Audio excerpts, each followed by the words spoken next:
More than 1,000 nationwide protests are set to take place this weekend, but these won't be targeting ICE raids. Instead, the Trump administration and its plan to hold a massive military parade in the nation's capital to celebrate the Army's 250th birthday. Since the announcement that more than 6,000 soldiers will descend on DC with tanks, helicopter flyovers and military vehicles, critics have been quick to highlight the June 14th date, which just so happens to fall on President Trump's 79th birthday.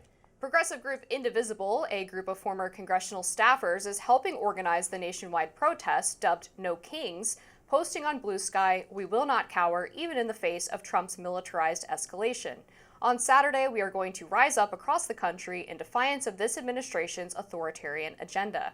The group says nearly 2,000 events are planned nationwide and will be the single largest protest of the Trump administration. But it's missing one notable location, Washington, D.C. But Trump doesn't seem to want to take any chances on the massive celebration being disrupted, saying this Tuesday during a press conference in the Oval Office. And we're going to be celebrating big on Saturday. We're going to have a lot of, and if there's any protester wants to come out, they will be met with very big force.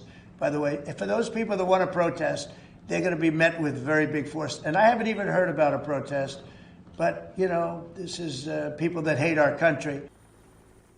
With an estimated cost between $25 million and $45 million, many question why the administration would put this event on, especially after Trump unleashed Elon Musk and Doge on the federal government.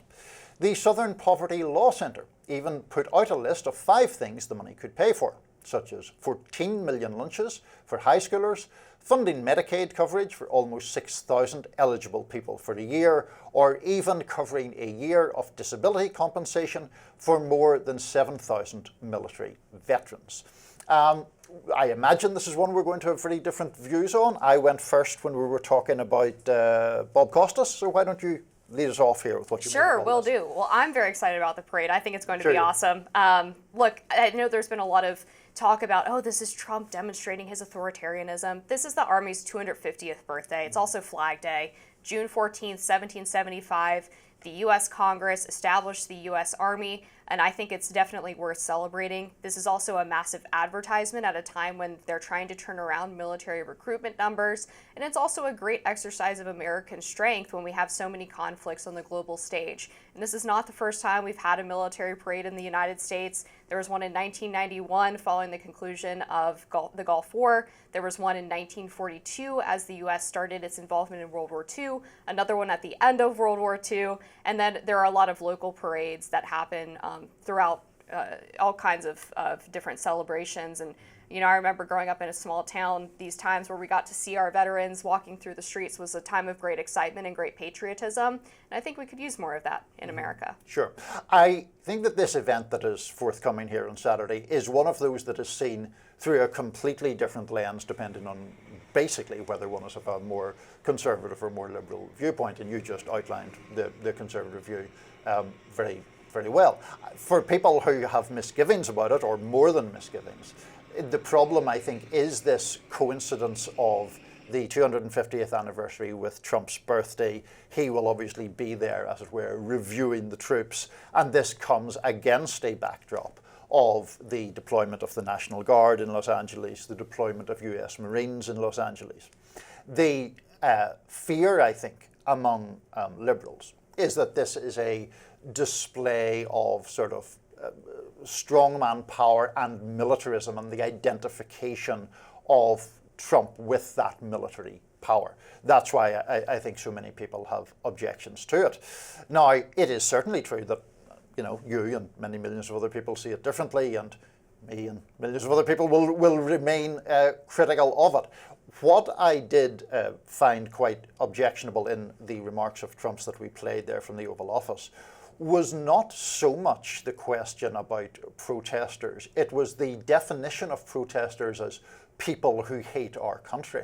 I actually think that people who are taking part in this protest, pushing back against what they see as an excessive power grab by him, are being patriotic themselves in doing that. I do think he should have specified riots when he talked about the response to protest, and Caroline Leavitt, the press secretary, clarified that in a question at the press briefing yesterday, saying that, of course, Trump supports peaceful protests. He's talking about people like ones in LA who are firebombing cars or throwing rocks at police officers, and that distinction needs to be made evident, that people who engage in violence are the ones who are going to face consequences, not the ones who are peacefully protesting. I've seen this No Kings group quite a bit, actually, because on my drive home from DC, there's an overpass over 395 heading south, where every single day I go home, they're standing up there with their signs, and there's a group of about 10 to 15 of them, and they have the No Kings slogan up there. So not surprised that they've been planning this massive protest for quite some time. Of course, the 250th celebration of the Army was also planned before the deployment of the National Guard to California. So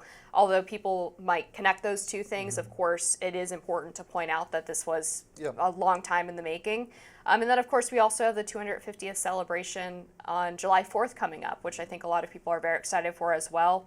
The U.S. Army has made clear that they do not intend to acknowledge Trump's birthday during this event, which I think is important and shouldn't be done. Let's keep the focus where it should be, which is on the celebration of our military and our amazing veterans. Yeah, to clarify on the point about the National Guard, my point was that it coming in close proximity to the deployment of the National Guard and the Marines fuels the greater controversy. On the point of keeping the subject or the focus where it should be and not overly politicizing the military.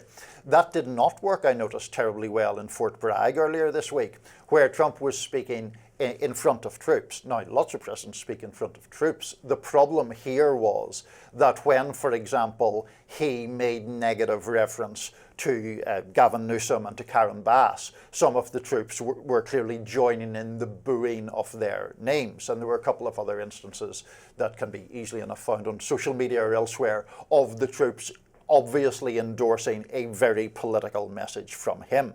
That doesn't do anybody any favors, and it certainly drags the military down into a kind of partisan sniping, pardon the expression, that I think is just ultimately detrimental. I would like Trump to keep those remarks when he visits these military bases more focused on supporting the military as opposed to doing the sort of political rally shtick, and I think that's a fair criticism.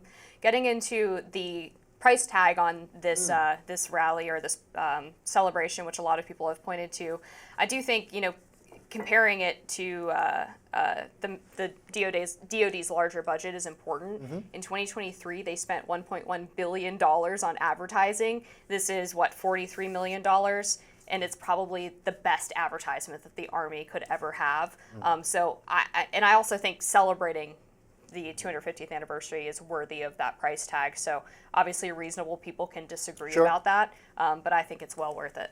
I think there is never any harm in putting the price tag of things in proportion or in context of the overall expenditure. I mean, I would have a smaller budget for the Pentagon if I was emperor, but I'm not, so that's not how that goes. So I think those are fair points. It's notable, and this isn't even to make to decry what Trump is doing. I think there are other reasons to decry it, but it is notable that the Marines and the Navy, which have anniversaries around the same time, are not doing similar things of a similar scale. Yeah, so that's fair. That's different. In any event, Fox News is under fire for deceptively editing Trump's words in the Oval Office. We'll get to the bottom of that coming up.